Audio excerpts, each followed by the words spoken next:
Hey y'all, it's Money Monday. I'm Jayla, your wealth best friend, hopefully explaining and telling you all the things that you would hope the salespeople in your life would tell you, but it's probably against their interests and they'd probably get less sales. So I'm telling you because you need to know, and I want you to know.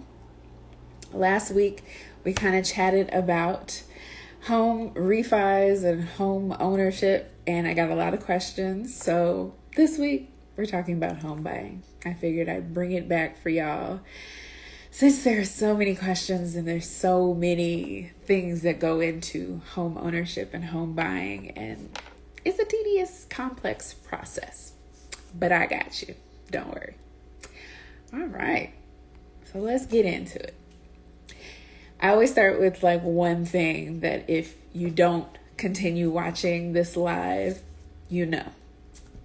That one thing is the ball is always in your court. I know it may not seem like it. It may get stressful. It may seem like somebody else is in control and you're just giving up everything that you have and you have no. It's always in your court. You always are the last person to make the decision, the final decision, the most important decision. So what does that look like? I'm all about examples and visuals. So when a lender pre-approves you for $1 million loan or $1 million mortgage, that does not mean that that's the price of home that you go out there looking for. It means you now go and you look at your situation and you determine what you want to spend, what you can afford, what you feel comfortable with, and then you do that. But it doesn't automatically mean, I got $1 million pre-approval. I can afford that. Save yourself the trouble. We don't want any foreclosures. That's not what that means. That means it's your turn to do the work. You have to feel comfortable. You have to know this is 30 years that I'm taking on, or 15 years that I'm taking on, hopefully less, of paying this bill. And that means 30 years of consistency, 15 years of consistency in income. And for a millennial, I'll speak for myself, I haven't found employers that know how to treat somebody. So yeah, 30 years, I'm my best employer. To date, I have treated me much better than all of the corporate America employers that I've had. So relying on them to not have a hostile work environment for 30 years. But I digress. So now that you know that you are the decision maker and you remember this when you're going through the process for buying your house, be sure that when you're looking at those bottom lines that you have factored in property taxes, insurance, private mortgage insurance, if your down payment is not at least 20%. In California, that's an astronomical amount. So most people do have to consider private mortgage insurance, HOA fees, depending on what you're buying, and those go up. HOAs do not stay level. Sometimes they go up yearly. So make sure you're factoring that. Also think about utilities, maintenance costs, repair costs, moving costs, and new furniture. Because some of us, we like to move into a new house and we're not moving into something that's the same size as what we're leaving. So we need new furniture for that. Or, some of us just like new house, new stuff. Make sure you have it in the budget. If you know you're going to want something new or going to want to shop for a few things, that you've got that in your budget and you're considering it, in addition to all the stuff you are already paying for. So, for instance, parents, if you're paying for childcare, that's something that you still have to factor in. Or if you weren't paying for it now, but you're moving to a household where you are going to have to consider child care, because now you're moving away from family. That's something that needs to be on that house cost paperwork that you're doing for yourself. You have to run your own numbers because I mean, that's not the lender's job. The lender is just, I'm here for the mortgage. You are in charge of everything else. So if you find that you don't want to spend the money and would rather keep renting or staying with family, invest what the difference is. So, like if you were going to have a mortgage that was $2,000, but you're currently spending $1,000, invest that $1,000 and get the return. And then maybe when you feel comfortable moving and getting a mortgage, that money that you've been saving and investing can help you to afford the new place, the new furniture, the maintenance, the repairs, and all of that. Because if you were to invest that money or had invested that money in January, you would already be seeing about a 12% increase if you had put it into the stock market. In a year, if you had been investing for the last year, you'd have 45% more money than you put in. So, hey, I'd like somebody to help me pay for my house. Just imagine what that amount would be if you left it 5 years, 10 years, and just let it grow. Don't touch it. Don't touch it. But there's no shame in doing that. I try and help my clients understand that, yes, society says, oh, you're supposed to have a kid, you're supposed to have a house, you're supposed to have a husband, you're supposed to have Look, there is no shame because insecurity is expensive. We're not rolling like that. Society can pay for whatever society thinks is necessary, but until they pay for me to have a house and me to have a kid, I will not. I won't do it unless I actually want it. Period. So I prefer to keep my money and invest it and use it on something that's not going to drive me crazy. Like, I don't know if you've ever met anybody who's bought a house and regretting the decision or living what they say as house poor, but that's not something you want to do. It's not. It just means they got in to the house and now they really can't afford it and they really can't afford to leave and they're struggling to make those notes and stay where they are. And that's just, it's not the life that you want. Stay renting. Let them talk, but you're going to have money in the bank. So, okay, y'all are talking. Be mad. But for those who find they are ready to buy, find a real estate agent who listens.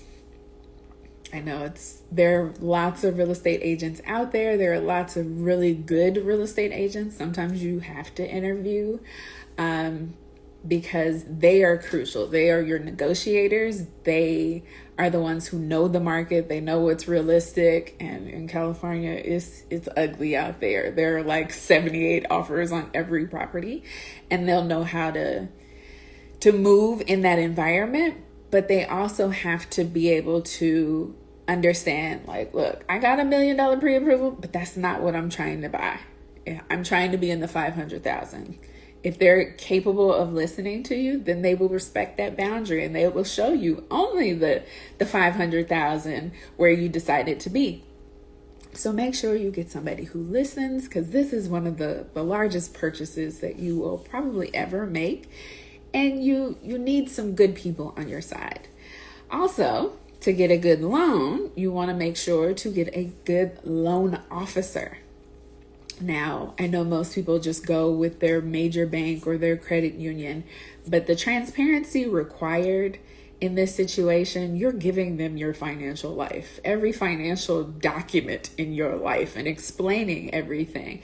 I don't think I've ever gone through this process and not had like a fraud alert. So, make sure you're monitoring your credit during this time, but also that you have somebody who knows what's going on, who can roll with the punches. In California, it's very, very hard because some of the things that are traditional here aren't traditional for the rest of the world. And I'll kind of talk about that a little later, but get a good loan officer. I've personally found that the larger banks and credit unions have higher like mortgage rates, and they're less lenient with the documents and what they'll accept. And the smaller businesses, sometimes your realtor will have like a lender, a preferred lender, and they're normally the smaller businesses. So that's what I mean. They have lower rates, lower mortgages, and they get you in, but your loan normally ends up being sold to one of the bigger banks. It's got its pros and cons. It just means upfront that you've saved on the lender fees, and I mean, you're getting a lower rate. It's locked in, but there are some trade-offs to doing it like that. I've been trying to keep these really, really short for y'all. So I'm going to just break down the wealth tips, hop into the comments, see if anybody has any questions. But my takeaways for you are, in California, I have to give you the California spiel because it is different. Like I said, here, pre-approvals are the holy grail. And pre-qualifications are trash. Like real estate agents don't even look at you like you're serious if you bring them a pre-qualification. They want to see a pre-approval, which is basically you've gone through all of the steps, provided all of the information for the loan. You have the loan and you don't even have a property. But that's what in California they want to see, because we have a lot more developers in our area. We have a lot more cash buyers, and you already having a pre-approval here is like having a pre-approval. It's like having a cash offer, because it's the bank saying we are definitely going to give them this loan. They've already gone through the process, so there should be no holdups, unless it's the house, unless something doesn't clear inspections. And yes, please get an inspection. You need to know everything that's going on with your house, or at least what you can see or what the inspector can see. Look at your payment. That's the second wealth tip. You need to be ready to spend much more money than your mortgage is. And it's a lot, guys. It really is. Plus, as always, I always recommend have a little bit extra to pay on that mortgage so that you can pay it off faster. Like, I don't take any loan that I'm going to use their loan terms. I always plan to pay off that loan much faster than their set terms.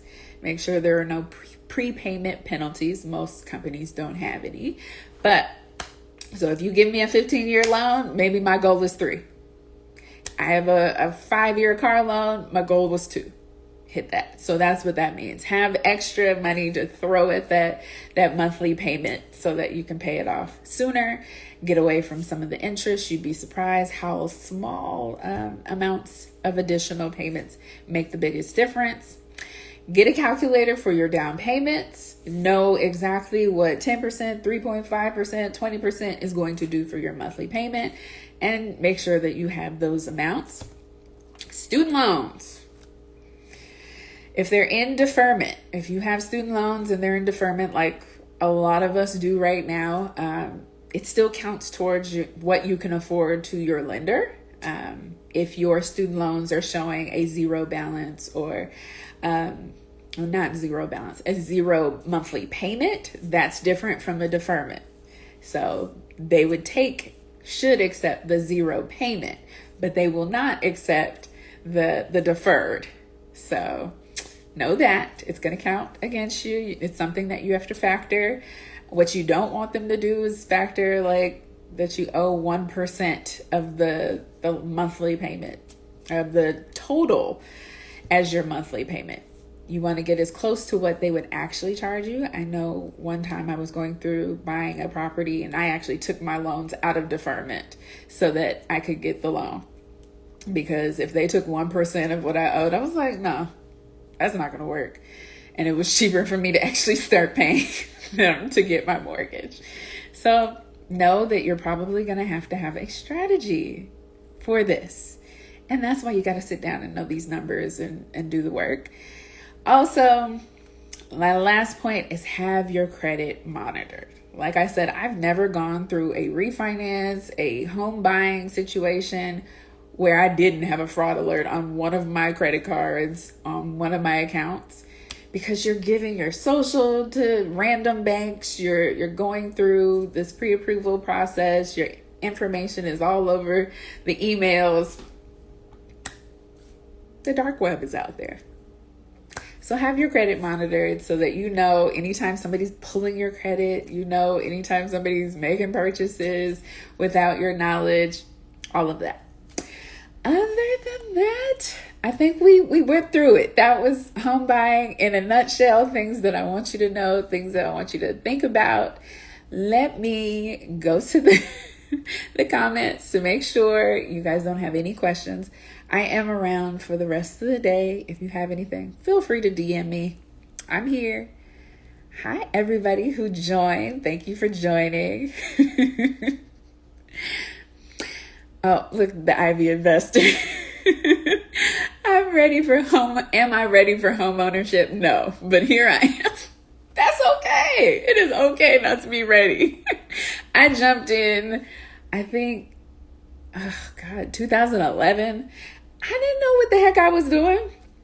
If I had known now what I knew, I probably wouldn't have done it. But me jumping into home ownership was only because I wasn't buying in my home state. California, I would not have bought here. I didn't end up buying here. I bought in Florida, which, I mean, it was like $600,000 in California to $100,000, and I was spending at the top of the market probably in Jacksonville, and just didn't know it because I was like, they have houses for this. But I was also there to live and thinking that this was going to be my forever home, and I was going to practice law there.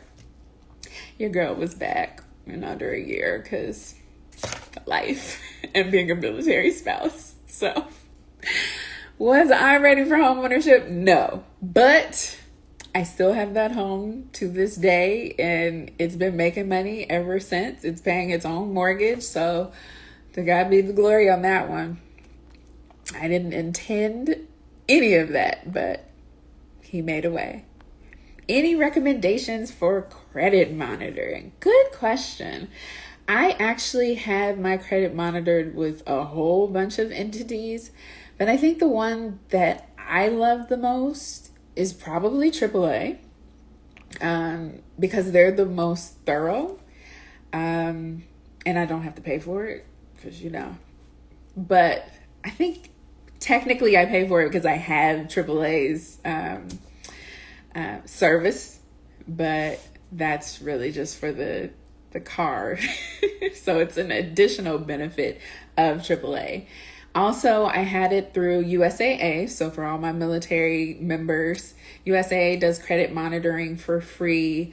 Credit Karma, it's nice because anytime somebody touches your credit report, they're like on it. Somebody pulled your file, they let you know. So they're free. You can do that. The only thing is, with free comes the solicitations. They're going to try and get you to get a credit card, a mortgage. They're going to be all in your business and know everything about your life. They'll let you know if your car could be refinanced or what the value of your car is because they see it on your credit report. And so it's a trade-off. Who else is monitoring my credit? I think, and you can also monitor your own credit because it may have ended in April, but hopefully they extended it for the pandemic. You can always get your credit reports from all three bureaus at least once a year. If not, it was weekly during the pandemic that they would allow you to request them from freeannualcreditreport.com. So you can monitor it yourself. It's a lot of pages. That's why I just trade off and do that. Most banks, they'll monitor your credit if you opt in. I know American Express and Discover and a few other companies will monitor your FICO score, which is really what the lenders will use for your mortgage application. So there are lots of ways to monitor your credit. It's just what trade-offs? Are you going to pay for it and be done? Because if you pay for it, I know, what is the lock? I can't even remember it. I'll have to post it later. But very popular company, and they do all the identity theft monitoring and all of that. You can pay for it. I've had that service because one of my lenders had a data breach and they paid for LifeLock. But I didn't see anything worth paying for. I mean, since I already had my fave in AAA and USAA. So try one of the companies like Credit Karma. I think Mint may do it now. I know Chase does it. But it's nice to get little alerts like, I don't think I did anything. And why am I getting alerts? It just get you to your page and it's like, oh, okay, I know what that was. Yeah, I was trying to buy a car and shouldn't have. That kind of stuff. Oh my goodness. Yes, call me Mel, the Montel Jordan one. Well, fam, I thank y'all for joining me. I hope you are at least a little bit further along in finding out if you're ready for a home. Know that I manage a few, have had to repair a few for trust. There are a lot of trusts that actually have real estate in them. So I have it from all points of view. My own personal, managing the 3-4 that I'm dealing with now, dealing with it for the trust when I was a trust officer, and helping my friends and family go through this process. So if you need anything, I'm here. I've got the experience. It's your wealth best friend. Bye, y'all. Have a good day.